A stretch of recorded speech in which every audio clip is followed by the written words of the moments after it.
우리 하나님 말씀 보시겠습니다. 하나님 말씀 누가복음입니다. 누가복음 19장 29절에서 36절입니다. 한 가지 더 추가 광고는 지구별 수요 예배가 체육대회로 인해서 한 주 앞당겨져서 이번 수요일 5월 2일과 5월 16일 수요일은 우리 지구별 수요 예배로 드리도록 하겠습니다. 지구 사역자들과 귀한 시간 또 말씀의 시간 되시기 바랍니다. 하나님 말씀 누가복음 19장 29절에서 36절입니다.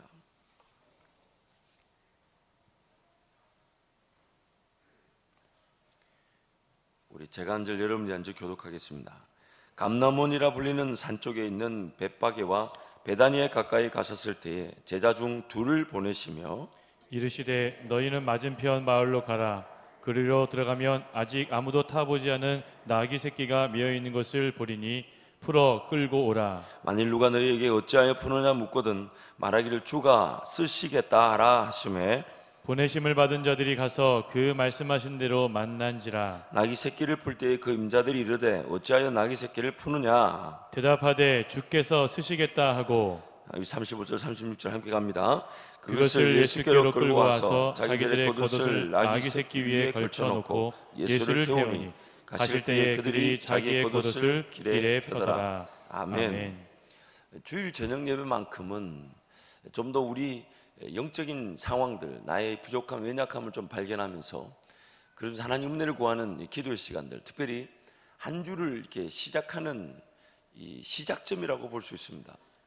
원로 목사님께서 저에게 그런 얘기를 늘 나누셨어요. 또 원로 목사님이 38년을 섬기시면서 목사님 나름대로 그 분명한 사역의 기준, 여러 가지 사역을 시도해 보시고 결정하시면서 사역의 기준을 세우신 것 중에 하나가 주일 저녁 예배만큼은 중요하게 여기셨다는 거예요.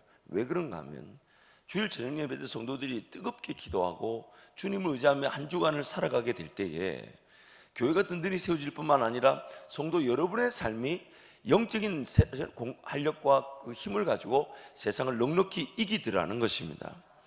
그래서 원로 목사님께서 주일 저녁만큼은 뜨겁게 기도하는 시간, 무엇보다도 성도들이 내일부터 시작되는 그 한 주간의 삶이 주님과의 그 멋진 동행의 시간 될 수 있도록 상식적으로 생각을 해봐도 저녁에 정말 기도하는 이 시간, 예배한 이 시간 아니고 만약에 우리가 저녁 예배를 없앤다면 집에서 뭐 할까요?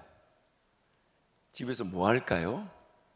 아마 금식하며 기도하며 이렇게 저는 믿습니다. 여러분이 그런 하게 될 줄 믿습니다만은 우리의 그런 결단만으로는 되지 않는다는 것을 우리가 잘 알기 때문에 주일 저녁 예배만큼은 또 특별히 여러분 우리 주일 저녁과 수요일 저녁에는 우리 자녀들을 위한 또 성경 공부 시간이나 이런 것들을 특별히 만들어 놓고 또 자녀들은 자녀들대로 예배를 하고 하나님 말씀 배우고 이제 우리 사역자들이 교재를 정하면 제법 좋은 교재를 정하고 체계적으로 차근차근 조직 신학이든 성품이든 또 구약의 이야기는 신약의 이야기를 우리 자녀들이 배우는 시간을 가지게 될 것입니다.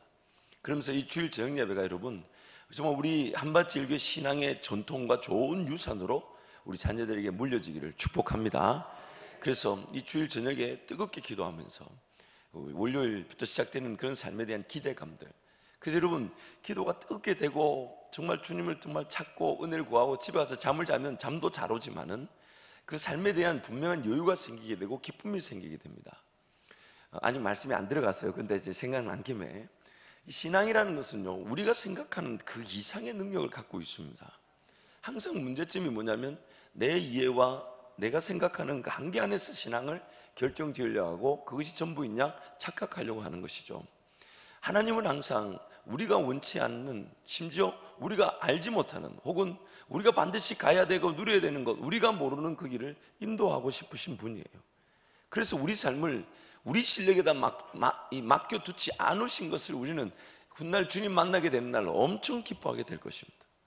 내 삶을 내가 생각했던 혹은 내가 원했던 길로 인도하지 않으시고 조금 답답했고 조금 인내해야 됐고 조금 아팠지만은 조금 참고 기다려야만 했지만은 하나님의 그 방식과 하나님의 목적에 따라 내 삶이 이끌어준 것에 대해서 나중에 우리 주님 앞에 서게 되면 그 모든 것 보게 되면 얼마나 감사할지 모릅니다. 어이구 하나님 이럴 줄 알았으면 그때 더 독하게 훈련시켜 주시죠, 이렇게 말할지도 모릅니다. 우리 하나님께서 우리 삶을 우리가 생각하는 기준이나 방식, 경험을 물론 사용해 주시기도 하십니다만은 그것보다는 하나님의 기준, 하나님의 관점, 하나님의 그런 관심, 또 하나님 보시기에 더 크게 영광 받으실 길로 우리를 인도하신다는 게 얼마나 행복한지 모릅니다. 그러나 우리가 그것을 잘 모르다 보니까 끌려가는 것 같고, 또 왠지 하나님 유독 내 기도만 듣지 않으시는 것 같고, 또 왠지 나한테만 독하게 대하시는 것 같은 그런 느낌이 들 때가 있죠.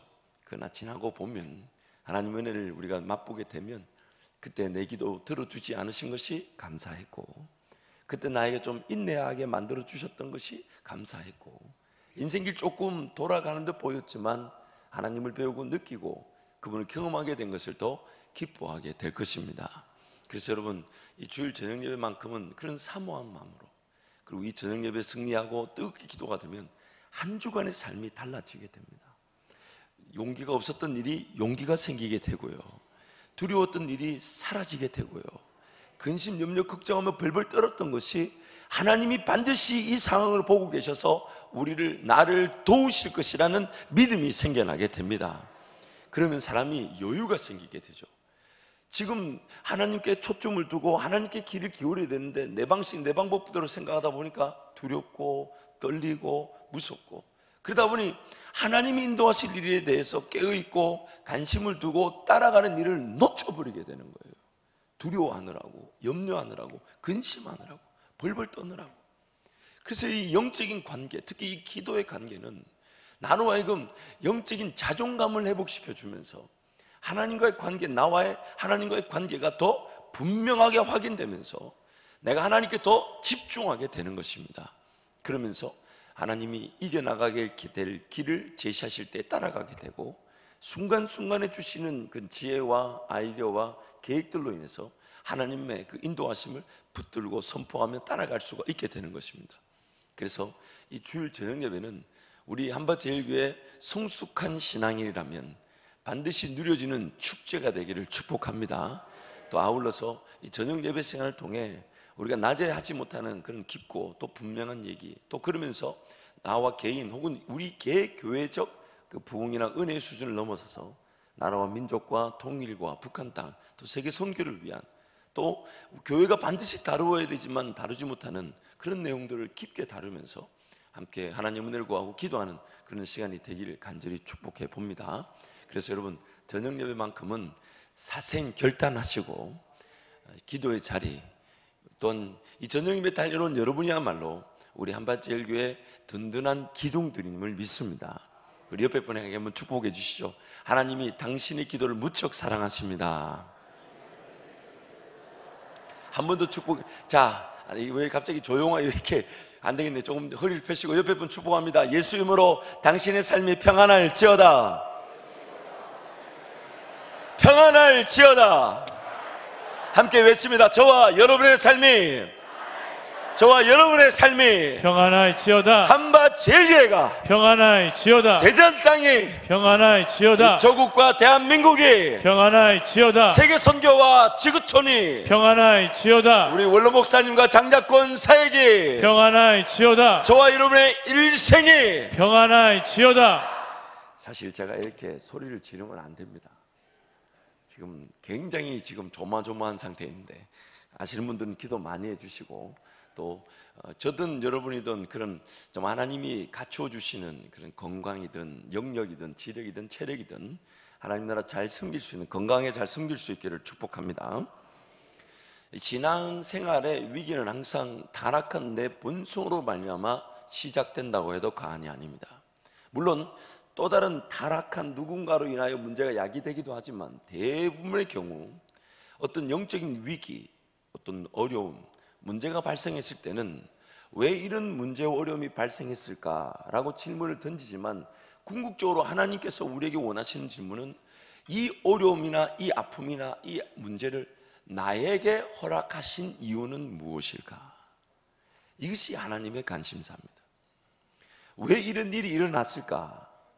왜 이렇게 나를 힘들게 할까? 나는 왜 이렇게 삶이 고단할까? 피곤할까? 그런 생각이 들 수 있어요. 그러나 하나님의 관점에서는 좀 더 정확하게 보자면 왜 그런 일이 나에게 허용되고 지금 일어나야만 할까? 하나님의 궁극적인 관심은 무엇일까? 오늘 나에게 하나님 어떤 목적과 계획을 가지고 계시기에 이런 일에 내가 휘말리고 혹은 이런 일이 나에게 드러나고 용납되고 나타나는 것일까? 그것이 바로 하나님의 관심입니다. 그래서 하나님을 섬기는 신앙의 이 최대 위기는 항상 내가 타락한 이 본성으로 인하여 야기된 것이며, 하나님의 관심은 이 타락한 이 본성이 하나님의 자녀답게 회복되어지는 것입니다.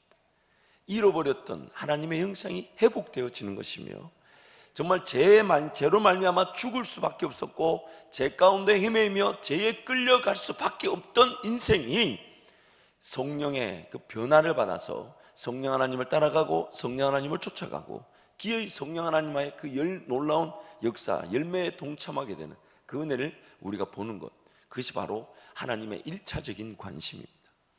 그래서 항상 우리는 이 타락한 본성, 이것으로 말미암아 하나님을 섬기는 일이 위기를 이렇게 만나게 됩니다. 어떨 때는 잘 섬기는 듯 보였다가 어떨 때는 방학이다 이러면서 이렇게 뒤로 빠져 계시기도 하고, 조심하셔야 돼요. 여러분, 방학 때 주님이 오십니다. 제가 확신하건대 방학 때 주님이 도적같이 오신다 그랬잖아요. 그러니까 좀 쉬려고 할 때 주님 오십니다. 항상 내가 방학 같은 마음이 들 때마다 이 각성하셔야 돼요. 이때 주님 오시면 곤란하다. 벌떡 일어나서 기도의 자리에 달려나와야 돼요. 여러분, 아무리 강조도 지나치지 않는 것은 기도가 안 된다. 그럼 어떻게 하면 된다고요? 기도가 될 때까지 기도하면 됩니다. 말씀이 잘 안 읽혀진다, 은혜가 잘 안 된다, 그러면 언제까지 어떻게 하면 된다고요? 은혜 될 때까지 읽으면 됩니다. 왜냐하면 읽어져야 될 말씀이 안 읽어지는 게 아픔이고, 기도 되어야 될 것이 기도가 되지 않는 게 아픔인데 기도가 안 되네 하고 뒤로 이렇게 나 자신을 내버려 둘 수가 없는 거예요. 신앙의 능력이라는 것은 그렇게 내버려 둘 수 없다는 걸 알고 나를 딱 사로잡아 가지고 하나님 앞에 딱 갖다 놓으면서, 하나님, 기도가 안 되니까 기도가 될 때까지 도와주십시오. 하나님 도와주십시오. 그리고 말씀이 안 읽으니까 하나님 말씀이 읽어지고 하나님 은혜가 되게 나를 붙잡아 주십시오. 제가 말씀 은혜 될 때까지 읽어 나갑니다. 은혜 반드시 주십시오. 기도가 반드시 살아날 것입니다. 말씀이 반드시 은혜 가운데 살아나게 될 것입니다. 그런 우린 연약함을 한두 개, 이만저만 연약함을 많이 가지고 있는 게 아닙니다. 얼마나 많은 연약함이 있는지 모릅니다. 그 중에서 그런 어떤 극단적인 이 위험에 빠지기도 합니다. 말씀에 집중하면 이성적인 어떤 그런 깨달음은 높아지는 듯 보이지만 또 기도가 식어지고요. 또 기도에 집중하면 또 말씀 읽고 묵상 이런 일이 또 소홀히 되기도 하고, 항상 우리는 이쪽에 가면 이쪽이 모자라고 이쪽에 가면 이쪽이 모자라는 그런 극단적 위험에 빠질 수가 있습니다. 그 중에서 한 가지 오늘 극단적 위험을 본문을 통해 나누고자 하는 것이 뭐냐면 나태함과 자기 최선이라는 것입니다. 하나님께서 때가 되면 일하겠지 하고 하면서 내 마음과 정성과 뜻을 다하면서 하나님을 따라가려고 하지 않습니다. 지금 이 순간에 내가 깨어 은혜를 구하면서, 하나님, 제가 하나님 나라를 위해 구해야 될 기도 제목이 무엇입니까? 나를 쳐서 복종시키며 은혜를 구해야 되는데 하나님 알아서 하시겠지. 하나님 때가 되면 다 드러내시겠지. 하나님, 그분이 모든 걸 지켜보고 계시니 그분의 주권 안에 모든 것이 달렸으니 일이 되겠지라고 나 자신을 나태하고 게으르게 내버려 둡니다. 근데 이 나태하고 게으르게 내버려 두면 가만히 또 나란 존재 가만히 있나요? 세상 오락 즐기고 문화 즐기고 하고 싶은 거 하고 덤벼들고 싶은 거 덤비면서 하나님과 전혀 관계없는 자리에서 방황하게 되죠. 방종하게 되죠.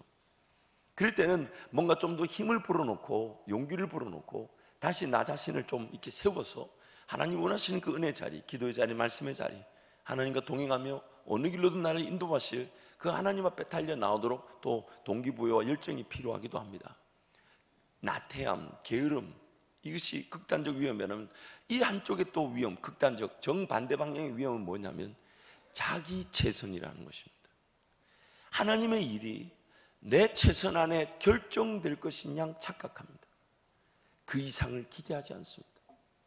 내가 최선을 다하고, 그래서 내 최선이라는 것이 결국 무엇을 만들어내냐면 내가 내 최선을 다했지만은 기대치만큼 일하지 못했을 때 실망, 좌절, 낙담, 또한 자기 최선을 하나님의 일하심의 전부라 여기다 보니까 막 덤벼들어 최선을 다하다 보니 자기 자신의 에너지, 힘, 이런 자기께 속한 육신의 것들을 태워버리기 시작합니다. 지치고 탈진하고 쓰러지고 포기하고 확 내려놓는 일들이 일어나게 되죠. 항상 하나님의 관점은요, 여러분 오늘 계속해서 지금 거의 주님이 5주 6주째 이 말씀을 계속 여러분한테, 저와 여러분에게 강조하시는데, 우리의 최선은 하나님의 일이 나의 최선 안에 결정될 것이 그냥 착각해서는 안 되고, 도리어 우리의 최선은 하나님을, 그분을 사랑하고 전적으로 신뢰하는 것이 될 때에 하나님께서 우리의 삶에 기적 같은 일들을 나타내 주시는 것이죠. 오늘 본문 말씀 보면 주님이 예루살렘으로 들어오는 길에서 말씀에 따라 그 나귀, 한 번도 타보지 않은 나귀를 타고 들어오는 것이 준비되어지고 주어지는 장면을 보여주고 있습니다. 그것이 미리 돈을 모아놨다가 나귀를 사고 구입하고 한 번도 타지 않은 나귀를 찾으러 다녔던 그런 일이 아니라, 말씀대로 믿으실 그 하나님 앞에 예수님이 얼마나 전적으로 신뢰하고 의지하였으면, 깨어 있었으면, 예수님 그분이 가보지도 미리 준비하지도 않았지만 하나님이 준비해 놓으심을 깨닫고 믿고 제자들을 보내어 그 나귀를 끌고 오는 장면입니다.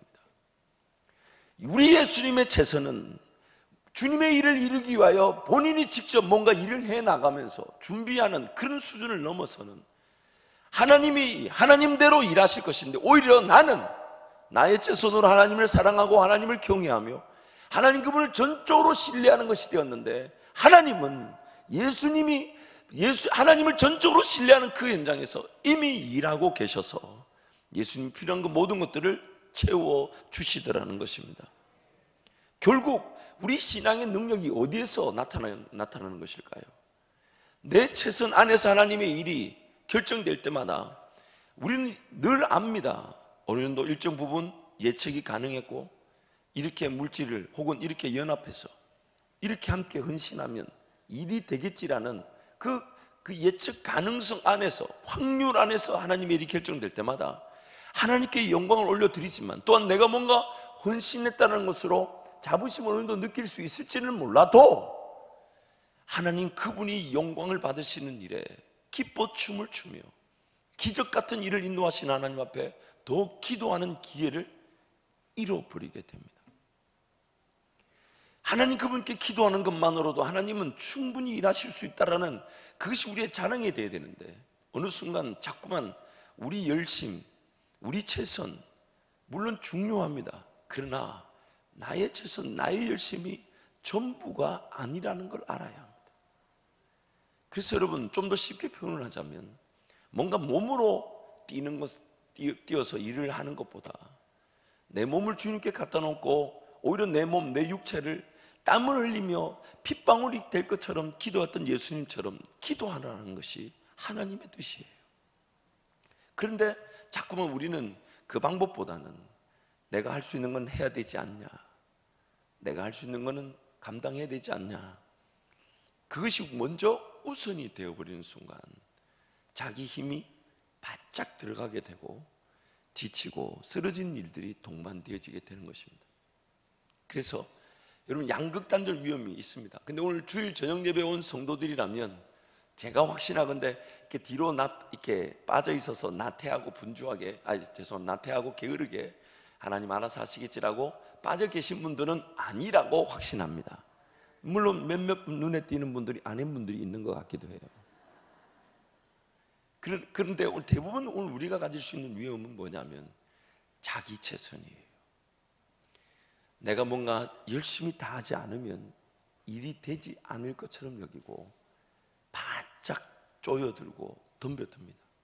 에너지를 쓰고 지나치게 거기에 신경을 쓰고, 그러다 보니까 더 분주하게 움직여야 되고 더 바쁘게 움직여야 되고 또 쓰지 않았던 시간이나 물질을 더 많이 쓰게 되는 이 자기 최선, 그것이 오늘 저와 여러분의 문제일 수 있습니다. 사막을 달리던 자동차가 모래 구덩이에 빠지게 되면요, 자동차에 타던 사람은 이 모래 구덩이에 빠진 타이어를 건져내기 위해 우리 같으면 어떻게 하겠어요? 모래를 또 빼내고 밑에다 뭐 판자나 이런 거 대고 뭐 그런 것도 도움이 됩니다만은, 이 사막을 달리는 자동차 이 능숙한 운전자들은 모래구덩이에 바퀴가 빠지면 제일 먼저 하는 일이 있습니다. 그게 뭐냐면 빠진 타이어에 바람을 좀 빼는 겁니다. 공기압을 낮추면서, 그럼 타이어가 이 바람이 바짝 들어가 있을 때는 풀풀 살아가지고 막 모래를 파헤친다는 거예요. 근데 바람을 좀 빼면 이 타이어 바닥 면적이 어떻게 될까요?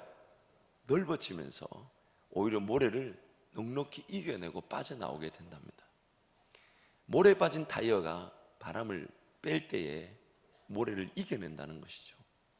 오늘 저와 여러분의 삶에도 어쩌면 이런 은혜가 필요할지 모릅니다.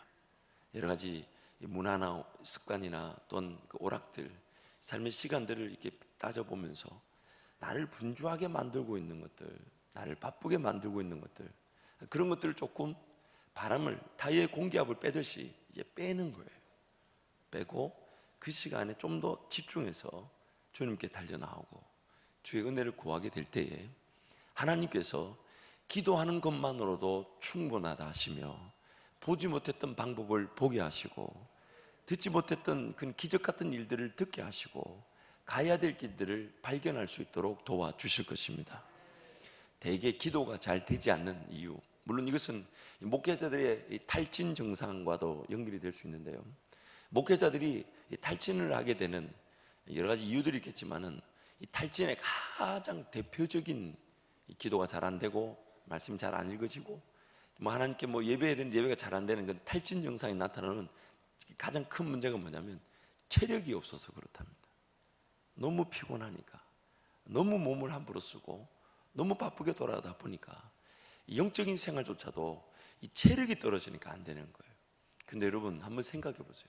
새벽 예배 나오려고 저녁에 이제 오늘 약속하겠습니다. 오늘은 지난주보다 일찍 마치도록 하겠습니다. 안 믿으시면 할 수 없죠 뭐. 근데 여러분 오늘 또 집에 가서 한 9시, 9시 반 정도에 씻고 간단하게 정리한 다음에 10시 전에 자는 거예요.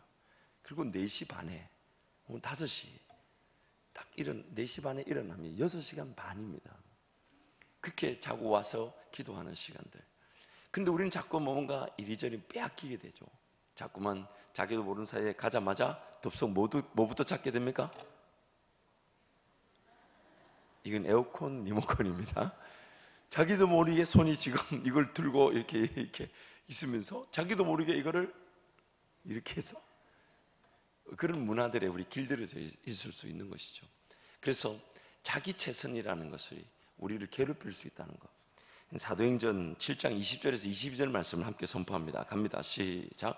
그때 모세가 났는데 하나님 보시기에 아름다운지라 그의 아버지 집에서 3달 동안 길리더니 버려진 후에 바로의 딸이 그를 데려다가 자기 아들로 기르매 모세가 애굽 사람이 하는 모든 지혜를 배워 그의 말과 하는 일들이 능하더라. 한번 이렇게 역으로 한번 우리 말씀을 보도록 하죠. 만약 부모가 그 모세가 귀하고 존귀하다는 이유로, 아름답다는 이유로 자기 품에서 계속 키우려고 했다면 하나님께서 도우셔서 안전하게 키울 수 있었을지는 몰라도 애굽 당대 최고의 나라라고 불리는 애굽 그 왕궁 안에서 그 애굽의 최고의 학문과 어떤 최고의 기술을 모세가 배울 기회를 가지지 못했을 것입니다. 부모가 모세를 아름답고 존귀하다, 물론 자식 귀하지 않는 부모가 어디 있겠습니까? 그래서 품에 끝까지, 지금 모든 이스라엘 백성들의 남자아이는 다 강에 던지든지 죽이라는 명령이 떨어진 상태에서 숨겨 키우는 거, 어느 일정 부분은 가능할지 몰라도 하나님께 내어드리고 맡겨드리지 않으면 보호되어질 수 있을지 몰라도 바로의 왕궁 안에서 모세가 이런 학문과 기술을 배울 기회가 없었을 것입니다. 우리가 항상 쉽게 무시하고 간과하는 것이 무엇이냐면 우리의 최선이 하나님의 최선으로 여긴다는 것입니다. 내가 생각할 수 있고 내가 받아들일 수 있고 내가 할 수 있는 것이, 나의 최선이 하나님의 최선으로 여길 수 있다는 것입니다. 계획한 것이 잘 되지 않을 때 준비한 것이 제대로 실행되지 않을 때, 예상했던 것이 빗나갈 때 우리는 어쩔 줄 몰라 하고 두려워하고 놀랍니다. 왜냐하면 내가 최선을 다했는데 일이 되지 않았다는 것 때문에. 우리의 최선이 하나님의 최선인 양 착각하기 때문에 일어나는 현상인 것입니다.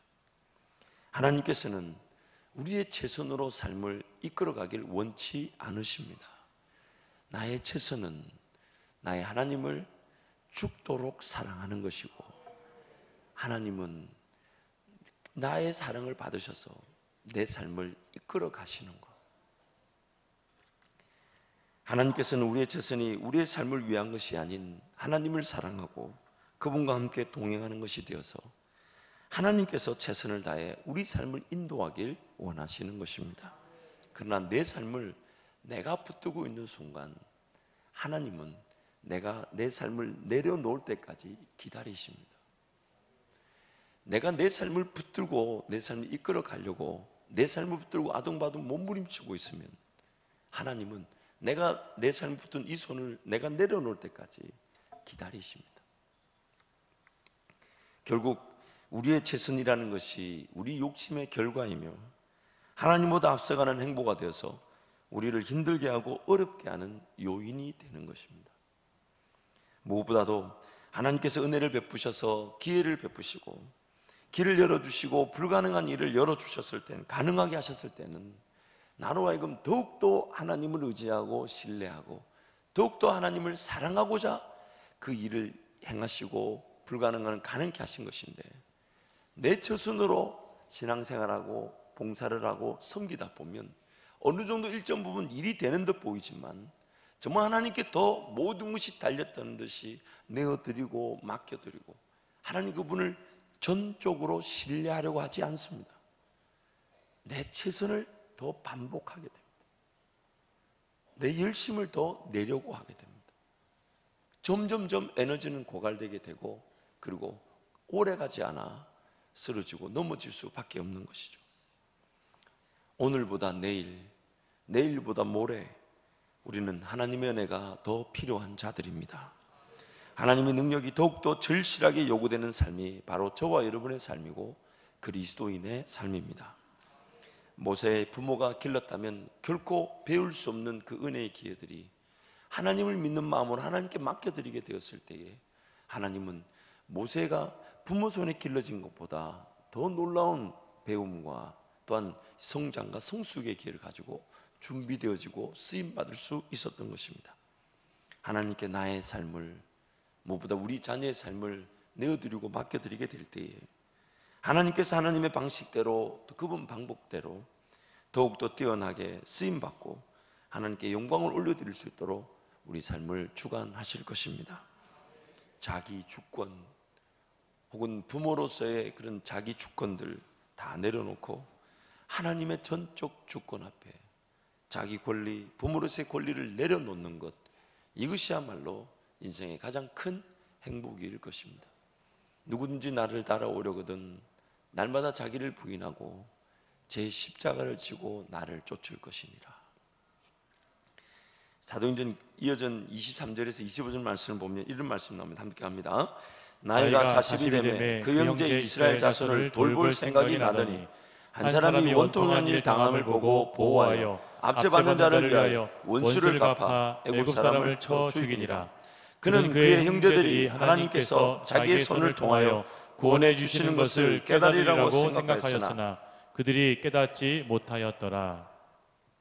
애굽의 왕궁에서 자랐지만 이 모세는 자기가 이스라엘 백성이라는 분명한 정체성, 자기가 이스라엘 백성이라는 정체성뿐만 아니라 25절 말씀 보니까 하나님께서 자기를 통해 이스라엘 백성들을 구원하실 것이라는 분명한 사명까지도 알고 있었습니다.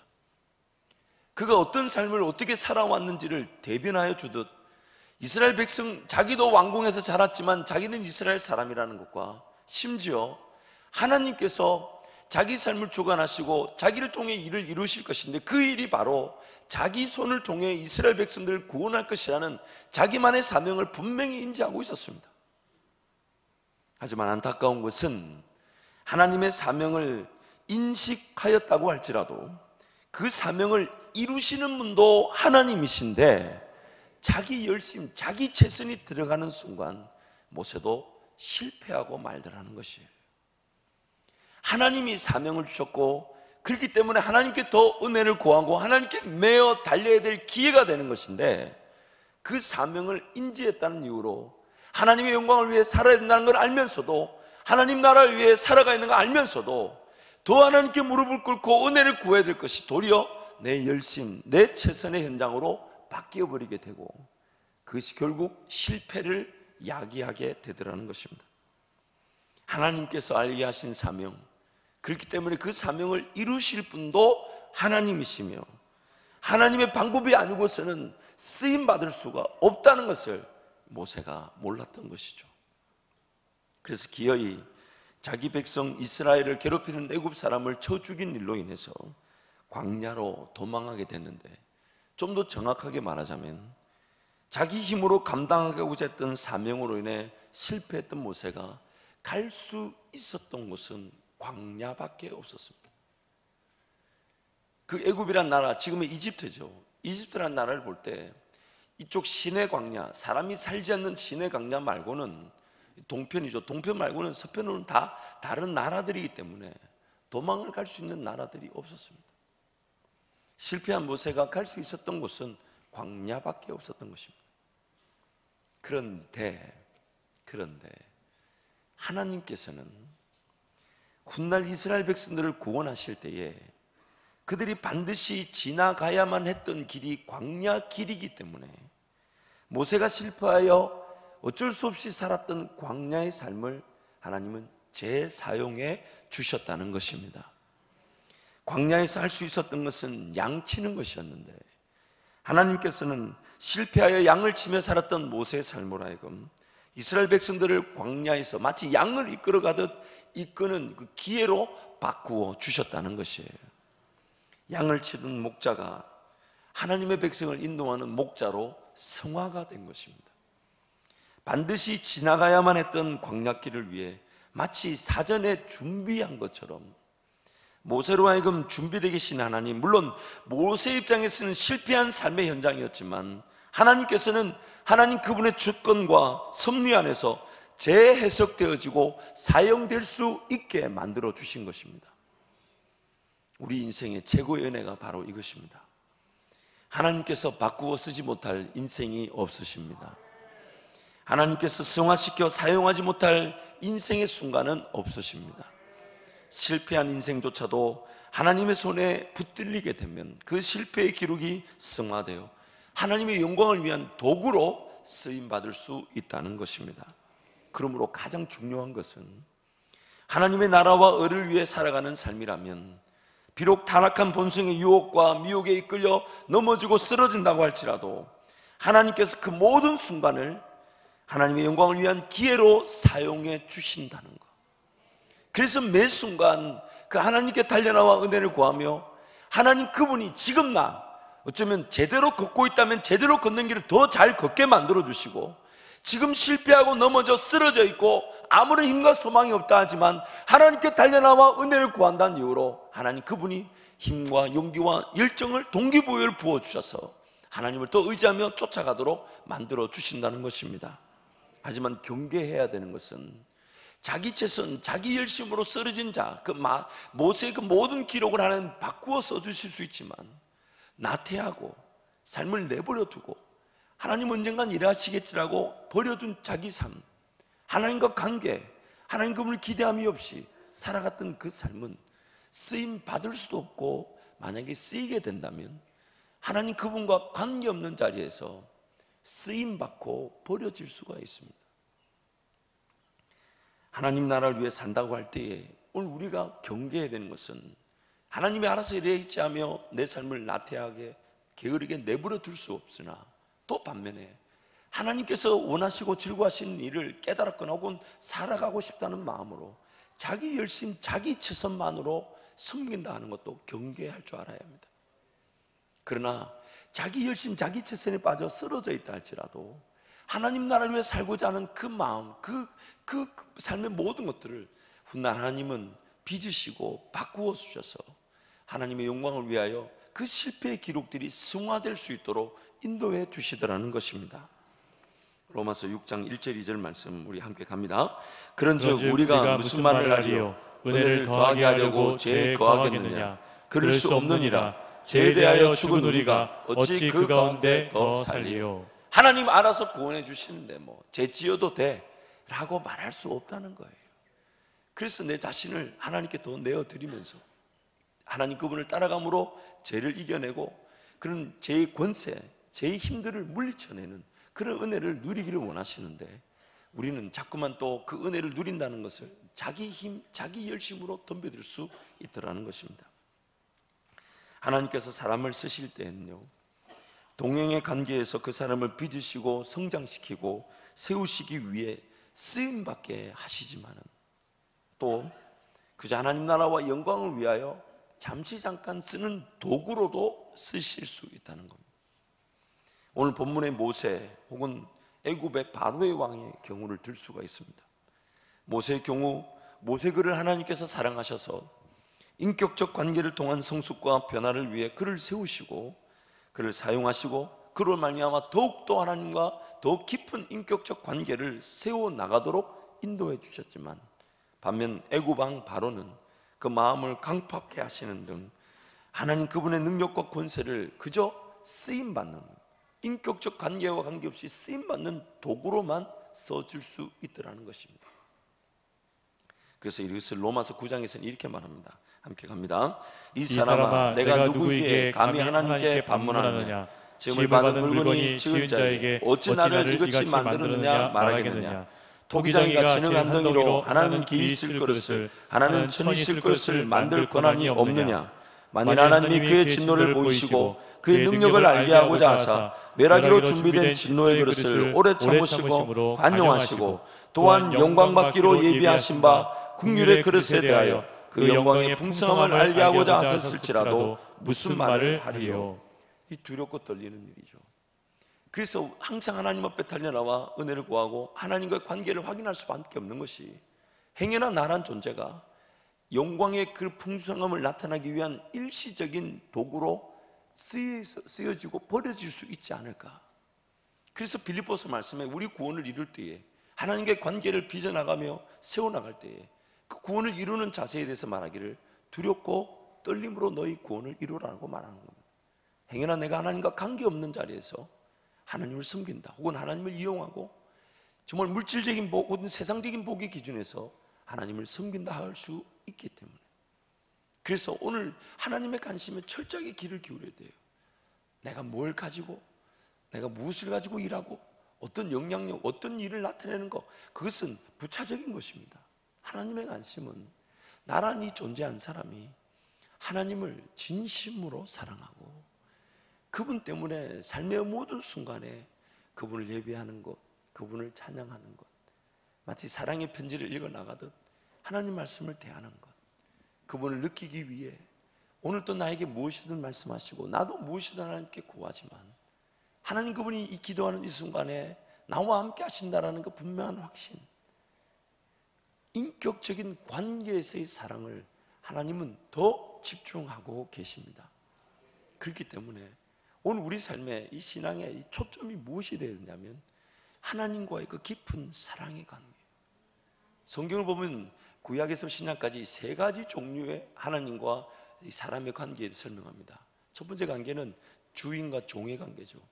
모세가 시내산에서 하나님 만나고 내려오니까 얼굴빛이 막 환하죠.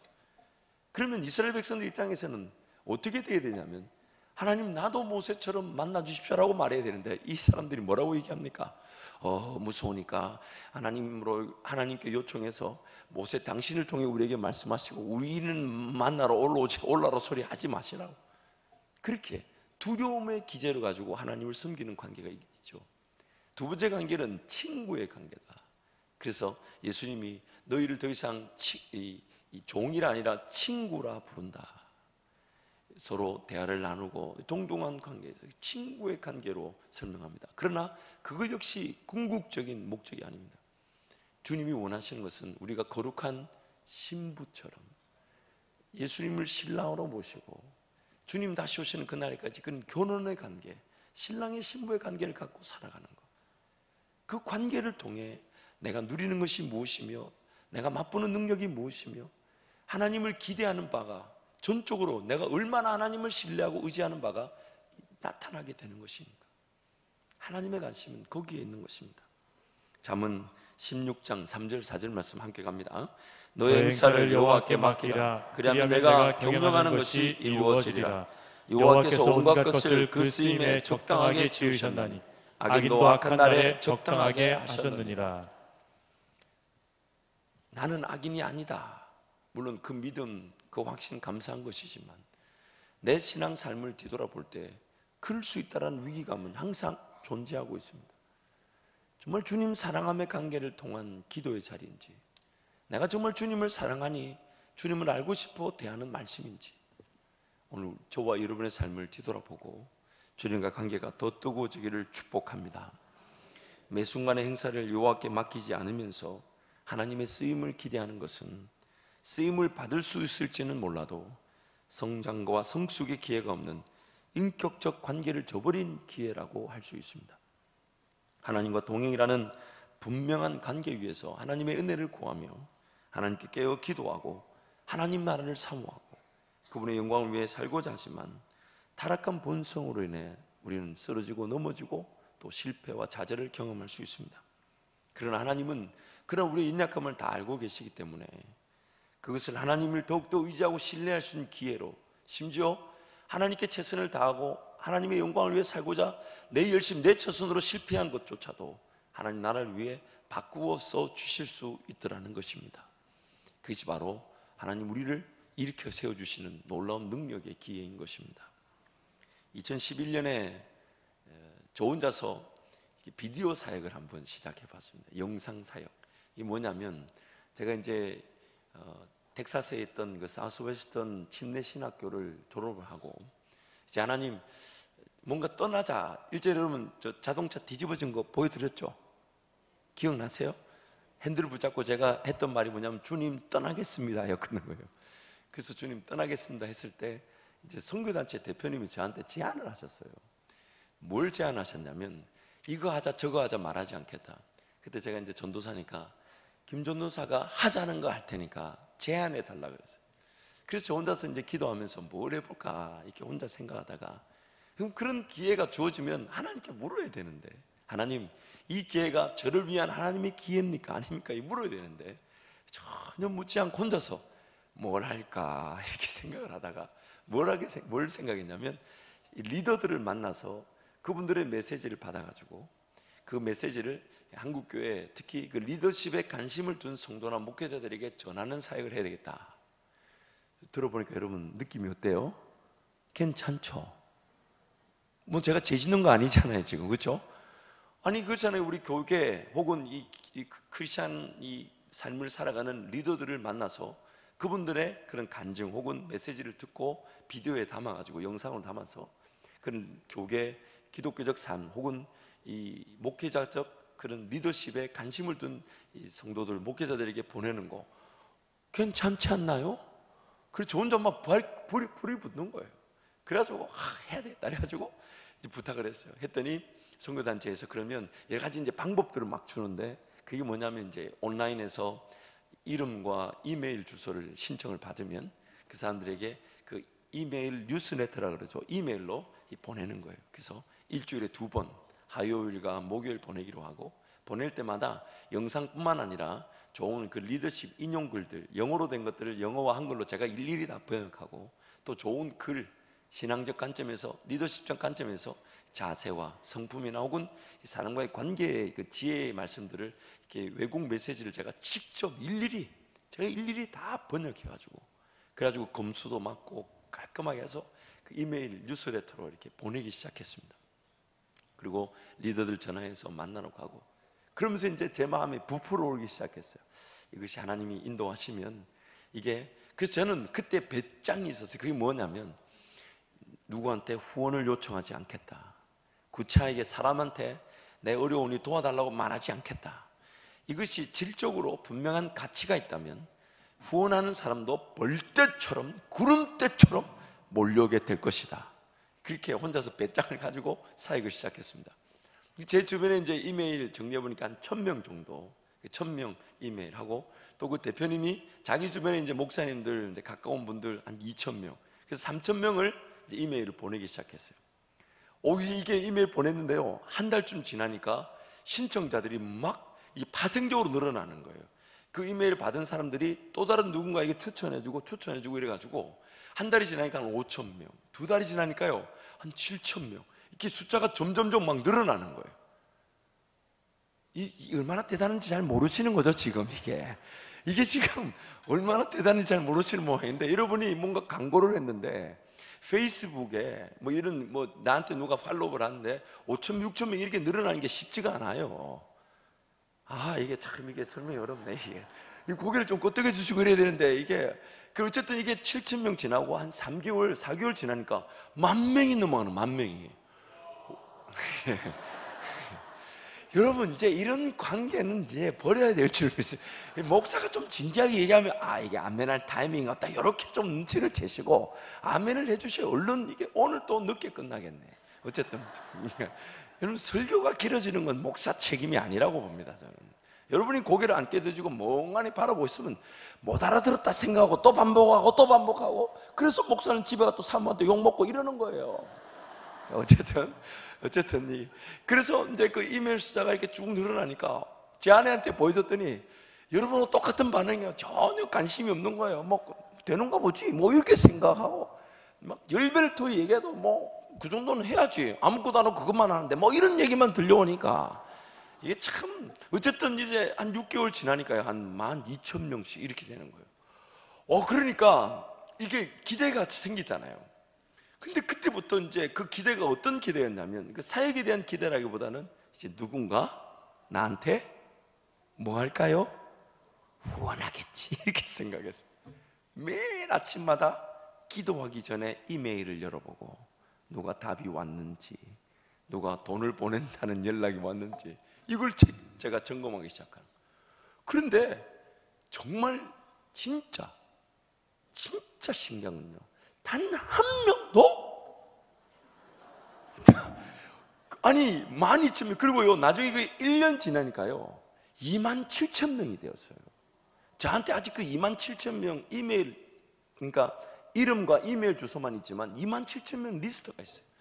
외국 사람도 아니고 한국 사람이에요. 한국 교인 혹은 목회자 27,000명 리스트를 제가 갖고 있다니까요. 그런데 한 명도 10원 하나 보내지 않는 거예요. 이게 누가 하나 물어보질 않고. 그러니까 1년 동안에 제 삶이 어떻겠습니까? 제 아내가 옆에 사모님이 물어요. 이게 지금 뭐 하는 거냐고. 그 제가 막 10,000명이다, 15,000명, 20,000명 암만 얘기해도 우리 사모님의 기준에는 그건 다 소용이 없는 거예요. 이게 뭔데 이게. 제 나름대로는 얼마나 최선을 다했는지 모릅니다. 글 하나, 그 아티클 하나, 그리고 번역하려면요 3시간, 4시간 바짝 붙어 있어야 되고, 글을 찾아야 되죠, 인용글 찾아야 되죠. 또 리더들 만나니까요 미국 전역을 140여 명을 만났으니까 미국 전역을 왔다 갔다 하면서 전부 제가 빚내가지고, 그때 제가 신용카드는 절대 쓰면 안 된다는 걸 알았습니다. 혼자서 얼마나 바쁘게 돌아다녔는지 모릅니다. 근데 1년이 지나도 한 명이 10원, 1,000원 한 장 후원이 안 들어오더라고요. 그러니까 이게 마음이, 아니 분명히 어디 가서 인터뷰를 하면 그분들이 알아요. 이게 인원이 이렇게 많은 인원이 이걸 뉴스네트를 받고, 그러니까 인터뷰를 요청하면 기꺼이 인터뷰를 해주시고 만나주시고 교제가 되고, 그리고 영상 작업이 되는데, 이메일 보내면 호응은 있는데 아무도, 진짜 이런 표현 죄송합니다, 개미 새끼 한 마리 얼씬거리질 않아요. 그러면서 이게 왜 이럴까. 그러다가 제가 한 1년쯤 지났을 때 그제서야 기도했다는 거 아닙니까? 하나님, 이렇게 기도했어요. 이게 하나님 뜻입니까? 아니, 이렇게 묻질 않고, 하나님 제가 뭐 잘못하고 있습니까? 이렇게 물었어요.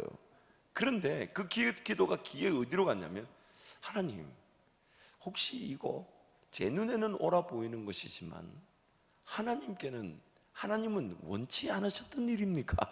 라고 말했는데, 제가 하나님의 분명한 대답을 뭘로 들었냐면 얼마나 하염없이 눈물이 나오든지 펑펑 울면서 제가 깨달았어요. 하나님 뜻이 아니었구나. 나 혼자 고생한 거였구나. 막 그 이메일 뉴스레터를 받아보는 리더들마다 또 인터뷰를 응하면 인터뷰를 요청해 줄 때마다, 그리고 제가 가서 만나면 다들 놀랍니다. 혼자 왔냐고.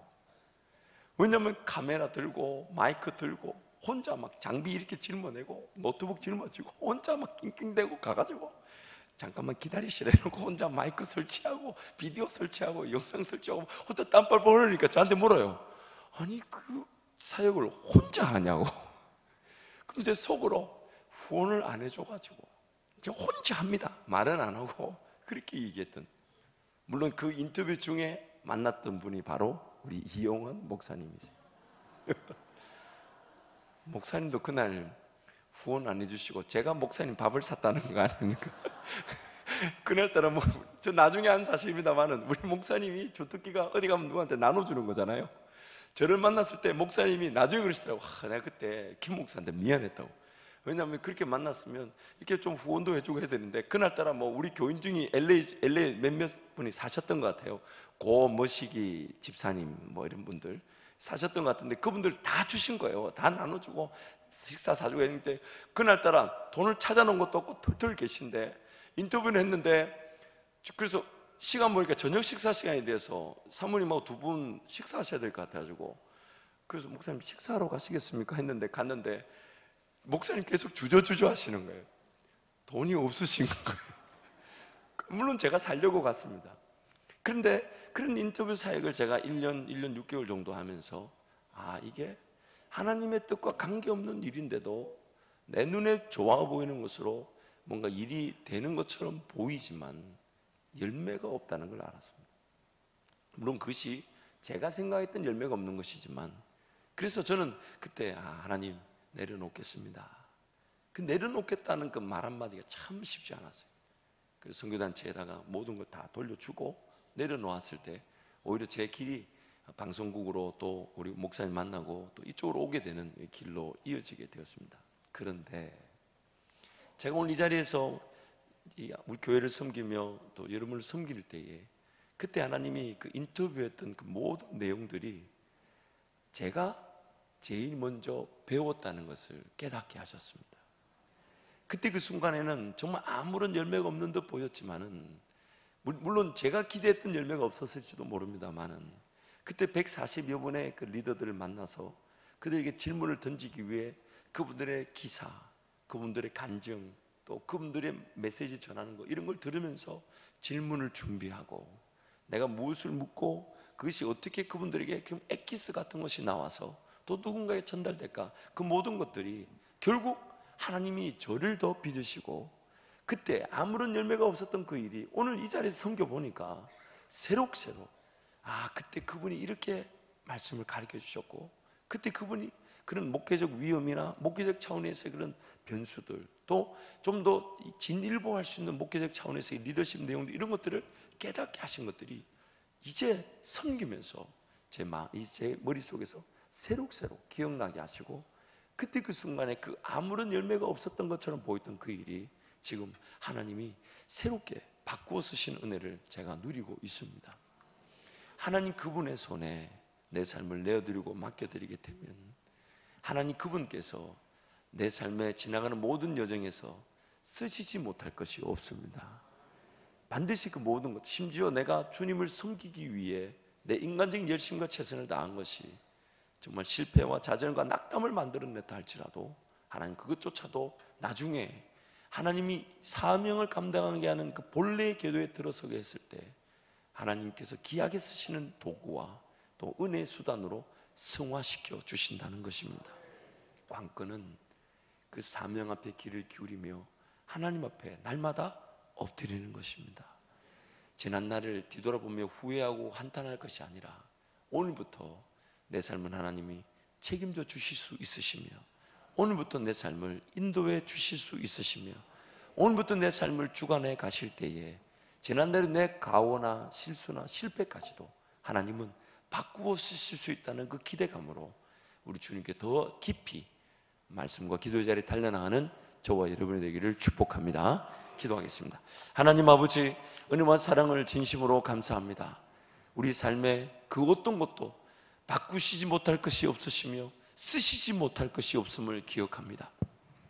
그러나 하나님이 일하실 것인 양 착각하며 게으르고 나태한 자리에 머물지 않도록 도와주시고, 하나님이 내 삶을 인도해 가실 때에 그 사명에 불이 붙으며 사명이 감당되어지게 하실 것인데, 더 무릎을 꿇고 기도하며 하나님 은혜를 구하는 모든 성도 되게 하여 주옵소서. 무엇보다는 삶의 모든 순간, 이미 지나왔던 지난날의 실수나 가오조차도, 또한 심지어 실패했던 것조차도 하나님 오늘 나와 함께 동행하시며 더 놀라운 은혜의 기회로 도구로 바꾸어 쓰실 수 있음을 기억하고, 하나님 은혜를 구하는 모든 성도에게 가장 좋은 길, 놀라운 길로 인도하여 주옵소서. 그러한 은혜를 이 밤에 기도하며 구할 때에 그 기도의 자리에서 만져주시는 하나님으로 기뻐하게 하여 주시고, 길을 인도하시는 하나님으로 즐거워하게 하여 주옵소서. 무엇보다 하나님, 귀한 예물을 드린 손길들이 있습니다. 하나님, 귀한 이 예물들을 받아주시고 더 놀라운 주의 능력과 그 사랑에 덧입혀지게 하여 주시고, 무엇보다 하나님, 물질로 시험당하거나 어려움 당하지 않도록 은총을 베풀어 주옵소서.